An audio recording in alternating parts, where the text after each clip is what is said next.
మద్యం ధరలు షాక్ కొట్టే స్థాయిలో పెంచుతామన్న గత సీఎం జగన్ అన్నట్టుగానే మందుబాబుల జేబులు ఖాళీ చేశారు.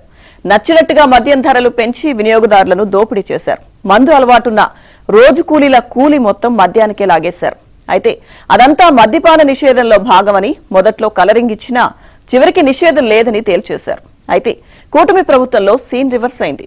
పెంచిన మద్యం ధరలను తగ్గించి నాణ్యమైన మద్యం అందుబాటులోకి తెస్తామన్న కూటమి ప్రభుత్వం అందుకు తగ్గట్టుగా చర్యలు తీసుకుంది.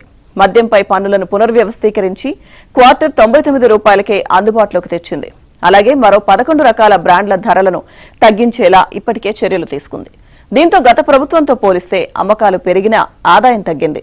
తక్కువ ధరకే నాణ్యమైన మద్యాన్ని అందుబాటులోకి తీసుకురావడంతో పేద వినియోగదారులు అటువైపు మళ్లారు. ఫలితంగా వారి జేబులు ఖాళీ అయ్యే ప్రక్రియకు ఫుల్ స్టాప్ పడింది.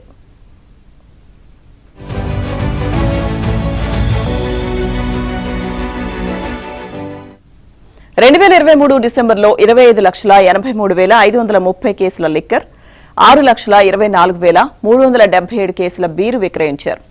దాని విలువ 2,185 కోట్లు. ఈ ఏడాది డిసెంబర్లో 30,46,362 కేసుల లిక్కర్, 9,11,815 కేసుల బీర్ అమ్మారు. దీని విలువ 2,236 కోట్ల రూపాయలు. గత ఏడాదితో పోలిస్తే 4,62,832 కేసుల లిక్కర్, 2,87,438 కేసుల బీర్ అమ్మకాలు పెరిగాయి. అంటే 18% లిక్కర్, 45% బీర్ల అమ్మకాలు పెరిగాయి.